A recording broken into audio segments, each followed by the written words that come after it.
Hello ಎಲ್ರಿಗೂ ನಮಸ್ಕಾರ, ಹಾಗೆಯೇ ಶುಭೋದಯ. ಸೊ ಇವತ್ತು Kolkata night Riders versus Chennai super Kings ನಡುವೆ ಪಂದ್ಯ ನಡೀತಾ ಇದೆ. ಸೊ ಇಂಟ್ರೆಸ್ಟಿಂಗ್ ಥಿಂಗ್ ಏನಂತ ಹೇಳಿದ್ರೆ, ಋತುರಾಜ್ ಗಾಯಕ್ವಾಡ್ ಅವರು ರೋಲ್ಡ್ ಔಟ್ ಆಗಿದ್ದಾರೆ ಈ ಸೀಸನ್ನಿಂದ. ಸೊ ಅವರ ಜಾಗಕ್ಕೆ MS ಧೋನಿ ಅವರು ಮತ್ತೊಮ್ಮೆ ಕ್ಯಾಪ್ಟನ್ಸಿಯಲ್ಲಿ ಇವತ್ತು ಕಣಕ್ಕಿಳಿಯಲಿದ್ದಾರೆ. ಸೊ MS ಧೋನಿ ಅವರ ಕ್ಯಾಪ್ಟನ್ಸಿ ಯಾರ್ಯಾರು ಮಿಸ್ ಮಾಡ್ಕೊಂಡಿದ್ದೀರಾ ಅಂತ ಕಮೆಂಟ್ ಮಾಡಿ ತಿಳಿಸಿ. ಸೊ ಇವತ್ತು ಮತ್ತೆ MS ಡಿ ಅವರ ಕ್ಯಾಪ್ಟನ್ಸಿ ನಮಗೆ ನೋಡೋದಕ್ಕೆ ಸಿಗುತ್ತೆ. ಧೋನಿ ಅವರು ಇವತ್ತು ಮತ್ತೊಮ್ಮೆ ಚೆನ್ನೈಯನ್ನು ಲೀಡ್ ಮಾಡ್ತಾ ಇದ್ದಾರೆ. ಸೊ ಚೆನ್ನೈ ಫ್ಯಾನ್ಸ್ಗಂತೂ ತುಂಬಾ ಖುಷಿಯಾಗಿರುತ್ತೆ ಈ ಸುದ್ದಿ ಕೇಳಿ ಖಂಡಿತವಾಗ್ಲೂ. ಸೊ ಈ ಮ್ಯಾಚ್ನ ಸಣ್ಣದಾಗಿ ಪ್ರಿವ್ಯೂನ ನೋಡೋಣ. ಅದಕ್ಕೂ ಮೊದಲು ಚಾನಲ್ಗೆ ಸಬ್ಸ್ಕ್ರೈಬ್ ದಯವಿಟ್ಟು ಸಬ್ಸ್ಕ್ರೈಬ್ ಮಾಡಿ. ಬನ್ನಿ ವಿಡಿಯೋನ ಪಡಪಡದಂತ ಸ್ಟಾರ್ಟ್ ಮಾಡೋಣ. ಸೊ ಒಂದು ಬಿಗ್ ಬ್ಲೋ ಅಂತಲೇ ಹೇಳ್ಬೋದು. ಇವತ್ತು ಚೆನ್ನೈ ಸೂಪರ್ ಕಿಂಗ್ಸ್ಗೆ ಗಾಯಕ್ವಾಡ್ ಅವರು ರೋಲ್ಡ್ ಔಟ್ ಆಗಿರೋದು. ಸೊ ಅವರ ಜಾಗಕ್ಕೆ ಯಾರು ಬರ್ತಾರೆ ಅನ್ನೋದೇ ಒಂದು ಪ್ರಶ್ನೆ ಆಗಿದೆ ಅಂತಲೇ ಹೇಳ್ಬೋದು. ಸೊ ಅವರ ಕ್ಯಾಪ್ಟನ್ಸಿ ಅಂತೂ ಧೋನಿ ನಿಭಾಯಿಸ್ತಾರೆ, ಆದರೆ ಬ್ಯಾಟಿಂಗ್ ಆಡೋದು ಯಾರು ಬರ್ತಾರೆ ಅಂತ ಅದೊಂದು ಪ್ರಶ್ನೆ ಆಗಿದೆ ಅಂತಲೇ ಹೇಳ್ಬೋದು. KKR ಅಂತೂ ಸಖತ್ತಾಗಿ ಕಾಣ್ತಾ ಇದೆ ಟೀಮು. ಸೊ ಚೆನ್ನೈನ ಎದುರಿಸಲಿದ್ದಾರೆ ಇವತ್ತು. ಸೊ ಹಾಗಾಗಿ ಒಂದೊಳ್ಳೆ ಮ್ಯಾಚ್ ನೋಡೋದಕ್ಕೆ ಖಂಡಿತವಾಗ್ಲೂ ಸಿಗುತ್ತೆ. ಸೊ ಈ ಮ್ಯಾಚ್ನ ಪ್ಲೇಯಿಂಗ್ 11 ಎರಡು ತಂಡದ್ದು ಹೇಗಿರ್ಬೋದು ಅಂತ ಸಣ್ಣದಾಗಿ ನೋಡೋದಾದ್ರೆ, ರಚಿನ್ ರವೀಂದ್ರ ಮತ್ತು ಕಾನ್ವೆನೇ ಓಪನಿಂಗ್ ಮಾಡ್ತಾರೆ ಅನಿಸ್ತದೆ CSK ಕಡೆ.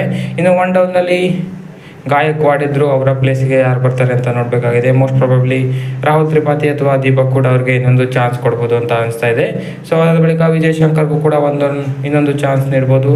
ಸೊ ಅದರ ಬಳಿಕ ಶಿವಮ್ ಡುಬೆ, ರವೀಂದ್ರ ಜಡೇಜಾ, MS ಧೋನಿ, ರವಿಚಂದ್ರನ್ ಅಶ್ವಿನ್, ನೂರ್ ಅಹ್ಮದ್, ಮುಖೇಶ್ ಚೌಧರಿ, ಖಲೀಲ್ ಅಹ್ಮದ್ ಮತ್ತು ಮತೀಶಾ ಪತಿರಣ ಇಂಪ್ಯಾಕ್ಟ್ ಪ್ಲೇಯರ್ ಆಗಿ ಬರ್ತಾರೆ ದುಬೆ ಅವರ ಬದಲು ಬೌಲಿಂಗ್ ಮಾಡಬೇಕಾದ್ರೆ. ಸೊ ಇದು ಪ್ಲೇಯಿಂಗ್ 11 CSK ತಂಡದ್ದು ಇವತ್ತಿನ ಪಂದ್ಯಕ್ಕೆ ಹೀಗೆ ಇರ್ಬೋದು ಅಂತ ಅನಿಸ್ತಾ ಇದೆ.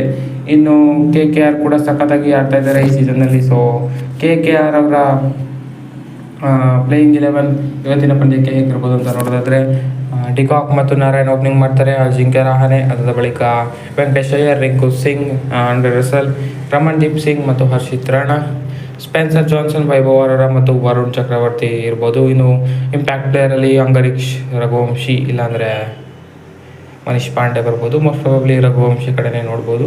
ಇನ್ನು ಸ್ಪೆನ್ಸರ್ ಜಾನ್ಸನ್ ಅವರ ಬದಲು ಮೊಯಿನ್ ಅಲಿ ಬರೋ ಚಾನ್ಸಸ್ಸು ಕೂಡ ಇವತ್ತು ಜಾಸ್ತಿ ಇದೆ. ಚೆನ್ನೈನಲ್ಲಿ ಮ್ಯಾಚ್ ಆಗ್ತಾ ಇರೋದ್ರಿಂದ, ಸ್ಪಿನ್ ಫ್ರೆಂಡ್ಲಿ ವಿಕೆಟ್ ಇರೋದ್ರಿಂದ ಮೊಯಿನ್ ಅಲಿ ಸ್ಟ್ರೈಟ್ ಅವೇ ಮ್ಯಾಚ್ಗೆ ಬರೋದು ಆಲ್ಮೋಸ್ಟು ಪಕ್ಕ ಅಂತ ನನಗೆ ಅನಿಸ್ತಾ ಇದೆ. KKR ಹೇಗೆ ಏನು ಮಾಡ್ತಾರೆ ಅಂತ ನೋಡೋಣ. ಸೊ ಸ್ಪಿನ್ ಫ್ರೆಂಡ್ಲಿ ವಿಕೆಟಲ್ಲಿ ಮೊಯಿನ್ ಅಲಿ ಒಳ್ಳೆ ಬೌಲಿಂಗ್ ಹಾಕ್ತಾರೆ, ಹಾಗೆಯೇ ಬ್ಯಾಟಿಂಗ್ ಕೂಡ ಆಪ್ಷನ್ ಇದೆ ಅವ್ರ ಹತ್ರ. ಸೊ ಹಾಗಾಗಿ ನೋಡೋಣ, ಚಾನ್ಸ್ ಇದೆ. ಸೊ ಡಿಕಾಕ್ ಏನಾದರೂ ಇನ್ನೊಂದು ಮ್ಯಾಚ್ ಫ್ಲಾಪ್ ಆದರೆ ಗುರ್ಬಾಜ್ ಅವ್ರ ಕಡೆ ಕೂಡ ನೋಡ್ಬೋದು. ಇವರು ಬೆಂಚ್ ಸ್ಟ್ರೆಂತ್ ಕೂಡ ಅದೇ ರೀತಿ ಸ್ಟ್ರಾಂಗ್ ಆಗಿದೆ. ಸೊ ಇವತ್ತು ಮೋಸ್ಟ್ ಪ್ರಾಬಬ್ಲಿ ಹಾಗೆ ಮಾಡಲ್ಲ, ಡಿಕಾಕ್ ಮತ್ತು ನರೇನೆ ಓಪನಿಂಗ್ ಮಾಡ್ಬೋದು.